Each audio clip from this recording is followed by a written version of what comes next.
Hello everyone, my name is Olivia and today we're going to do another chit-chat type of video while I scratch off movies off of my 100 Essential Films poster, which I got in my first mealtime video, which I will link down below. My brother got me this poster. It has 100 films that whoever created this poster thinks that everyone should see, and I've seen a decent chunk of these. So once you see the movie, you scratch off the movie and there's like a little image that's behind the scratch off. And what's really cool is that each movie has like a simplistic little sketch that kind of just like encompasses what the whole movie is about. So I'm excited to see what's under these scratch offs. So I thought I would scratch off the movies that I've seen from this poster while talking about what got me into loving movies more than I love books. Fun fact, I love movies more than I love books. Now you know. So let's get right into it. I want to start scratching this off because I'm very excited to see what's underneath these little tickets. In my mealtime video, I said that they looked like stamps, and I'm gonna stand by that. They do look like stamps, but then I realized like 5 days later that it looks like movie tickets. But anyway, I digress. Let's get on to scratching these little tickets off. So the first one that I see that I most definitely saw was King Kong. And I really like how while there are photos already on the stamps before you scratch them off, once you scratch off the like foil part, a new image shows up. So for King Kong, the image before you scratched it off was just the Empire State Building, but once you scratched it off, then King Kong showed up. So I thought that was really cool. But I want to talk about how I got into movies. So I have cousins who really love movies. They always quote movies, and I always wanted to like know what they were talking about because it felt like they were talking about like inside jokes, even though they were just quoting movies, but they were movies that I haven't seen before. So because I always grew up hearing them talk about movies and quote movies, I always wanted to like join in on the fun. So I made it a mission to see tons and tons of movies.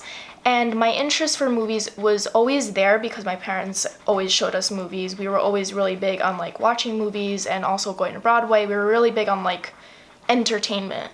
So once I got into high school, I decided on a whim to take a cinema class as an elective. So in the cinema class, we saw like all these like essential movies, and we learned about the history of movies and how certain movies just kind of broke the barriers for Hollywood and created like different movements. So once I took my high school cinema class, we learned a lot about old movies, and we watched things like the original King Kong, and we watched It Happened One Night, which I just scratched off. And those movies were so interesting to me. I loved learning the different techniques that they used that were so groundbreaking at the time, like fading in and out from scenes was like groundbreaking in like the 20s and the 30s. And I thought that was so cool. I loved learning about the history of movies because I was always interested in movies.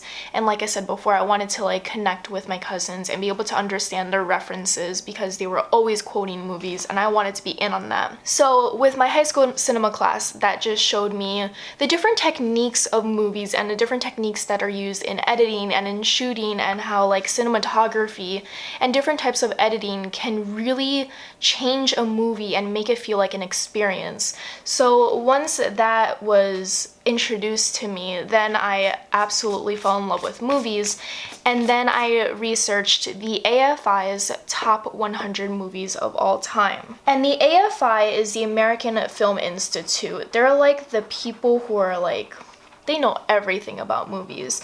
It's like the highest honor to be a part of an AFI top anything list. So I started researching on my own time the AFI top 100 movies of all time.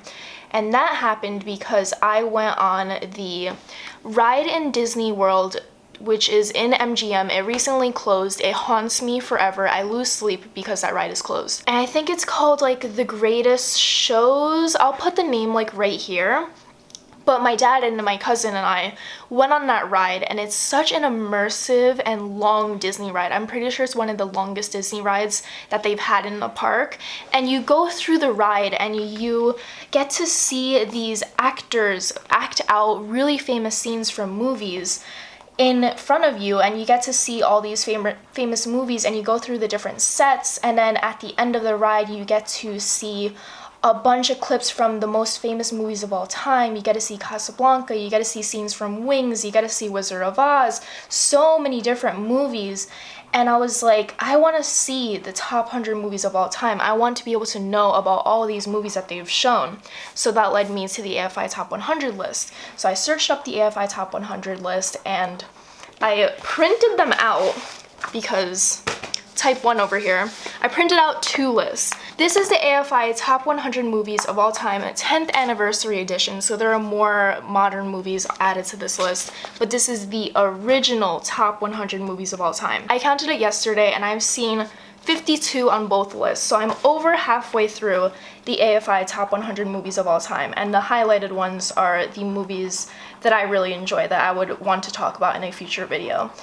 So I'm slowly getting through the AFI Top 100 Movies of All Time. It's not something that I'm like watching every single day. I'm not watching it in order. Someone told me I should watch it in order and I was like, that's very inconvenient because I find these movies on streaming services or on TCM and I don't watch them in order because it's kind of just movies that come into my life randomly and then I decide to watch them and then I cross them off the AFI's Top 100 list. It's like a very subtle mission of mine to see the top 100 movies of all time because usually every single person has a favorite movie that is on the top 100 movies of all time.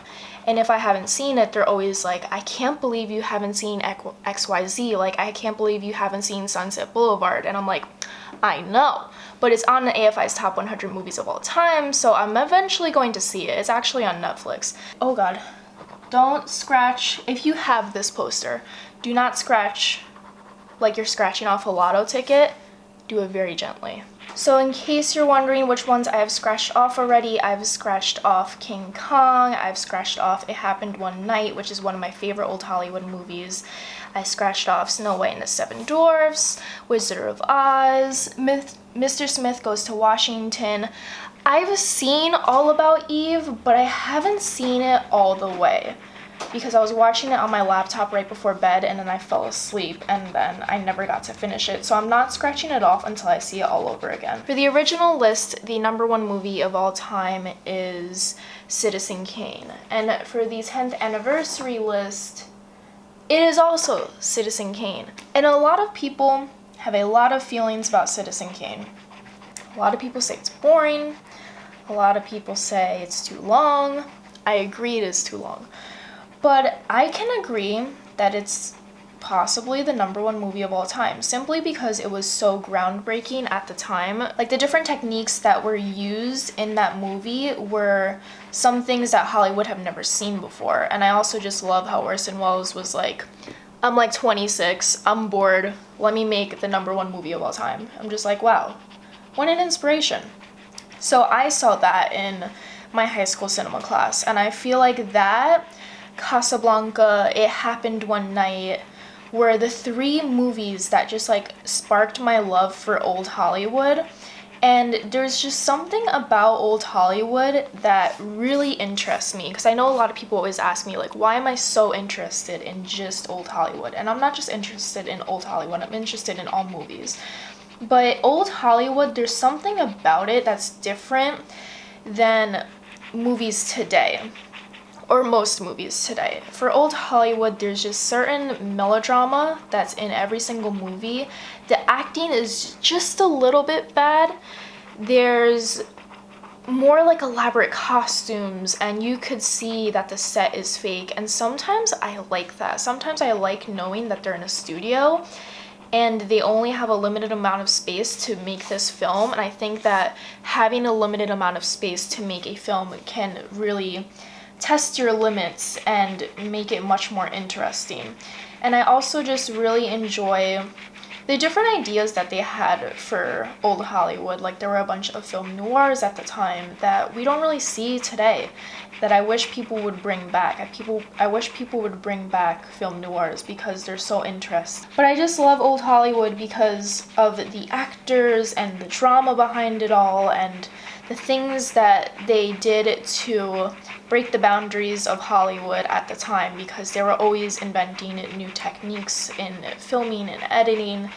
and I thought it was just like really interesting to learn about it in a cinema class. So if you ever have the chance, if you're in high school or if you're in college, to take a cinema class, I would highly implore you do.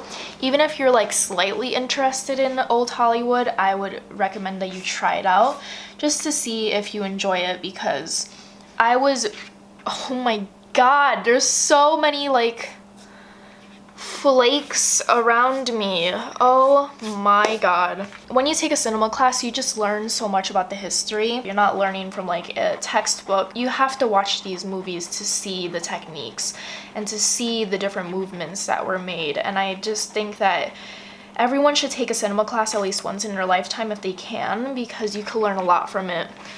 And you can learn to appreciate movies, certain types of movies, much more when you learn about how they're made and the things that they had to do to create it. Another thing I want to talk about, which I'm sure will warrant a lot of questions, because I mentioned it at the beginning of the video, is that I enjoy movies more than I enjoy books, and that's not an exaggeration. I really enjoy movies more than I enjoy books. In fact, if I had like a limited amount of space in a house to create one specialized room for my interests, I would spend that time making a movie room, like an in-home theater, rather than having a library.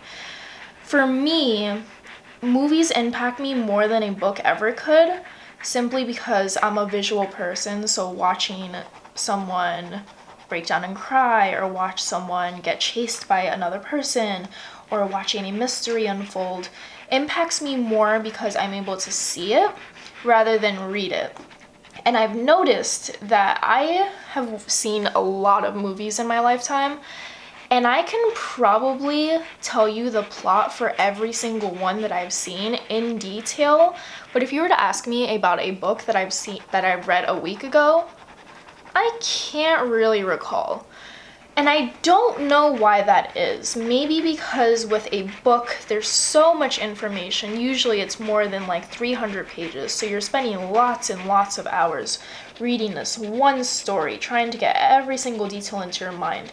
And there's so much information that's being given to you that when you read a lot of books like I do, all that information gets muddled after a while and you can't remember it. But with a movie, it's only 2 hours usually. And those 2 hours are so vivid and so impactful usually that you can remember it more. So I think movies just impact me more than books because I'm a very much visual person and I just connect emotionally more to movies and they excite me more than books. Not to say that I don't love books, because like, hello, I have an entire YouTube channel centered around books. But there's just something about movies that really get me, that really impact my heart, you know? And I'll be sure, I don't know if I mentioned this before, I'll be sure to count all the movies that I scratched off in this list. And once I scratch off all the ones that I've seen, I'm going to write down the ones that I haven't seen in a notebook, and then I'll try and add those to my list of things to see, including the AFI Top 100 Movies of All Time, because still have to get through that as well. If you're also into movies like I am, I would love to know your top 3 favorite movies of all time. You could just simply tell me the title, or you could like pitch it in like a quick sentence what the movie is about in case anyone else doesn't know about it in the comments. But I would love to know, because people's recommendations are usually what I go upon when watching movies. So if someone really recommends a movie to me, I'll try and see it to see what they love. But when I show someone a movie that I really, really love, like Inside Llewyn Davis or Casablanca or Singing in the Rain or Shutter Island, that's like my most personal way of showing someone like my personality through a form of media, rather than introducing them to my favorite book. Showing them my favorite movie is so much more special in my mind. So hearing about people's favorite movies is really important to me, because I know how much a movie can impact you, and I know how much you can like think about it for years and years and years and want to rewatch it over and over and over again. So whenever people tell me about their favorite movies, I always try to really pay attention to what they're talking about and what their favorite aspects are, because I know how much a movie can impact me So I always want to hear about people's favorite movies because I feel like it could really show off your personality. For the Chandlers List one, they have the girl with the red coat walking. Wow, what a time, what a movie. If you have not seen Chandler's List, I want to say it's on Netflix. It's probably not anymore, but it's such an important movie. And before I go, I do want to tell you where you can see old movies because I always get this question a lot because it's really hard to find old movies nowadays. And the place where I find it the most is TCM, which is Turner Classic Movies. It's on channel 230 if you have FiOS. But if you have any form of cable, you could simply go onto turnerclassicmovies.com and you can see a ton of movies that they have streaming. They change the movies like every 4 days, so there's always new movies that they're adding on to their website that you could see, and that's just like a wonderful way to see old movies. Or if you have HBO and Stars, they tend to have a lot of old movies as well that not a lot of people know about. You simply just have to like search for specific movies, and sometimes it'll be on HBO or Stars and they just don't list it because it's not as popular anymore. But that's also where I see old movies. Or like Amazon Prime and Netflix, sometimes they'll just have like a classic, like sometimes they'll have Goodfellas, or sometimes they'll have The Godfather. It depends on like what month they have it, but that's where I recommend you look for old movies. And I will be sure to link this poster down below. I'll be sure to link my Letterboxd down below. I'll be sure to link everything I mention down below. None of this is sponsored. I just want to talk about old movies because they are my entire life and they really interest me, and I do want to talk about movies more on this channel. I'm also writing movie reviews on my website as well because I really want to get into reviewing movies more often. So if you want to see any of my new movie reviews, I will be sure to link those down below so you can read them, read my thoughts, and get recommendations. And I would be sure to link all the places where you can watch movies down below as well. I hope you enjoyed listening to this chit-chat video where I just talk about my love for movies and my mission to see the top 100 movies of all time. It's a very subtle goal that I'm working on. I'm not trying to do it by the end of 2020. It's just something I want to do throughout life. So let me know what your favorite movies are. Let me know if you've seen a ton of classic movies and which are your favorite. And I would love to discuss more in the comments. Let me know what other chit-chat types of videos you would like to see in the future because I most definitely want to do them more often on this channel. Let me know what topics would interest you. The amount of flakes that are coming off of this poster is ridiculous.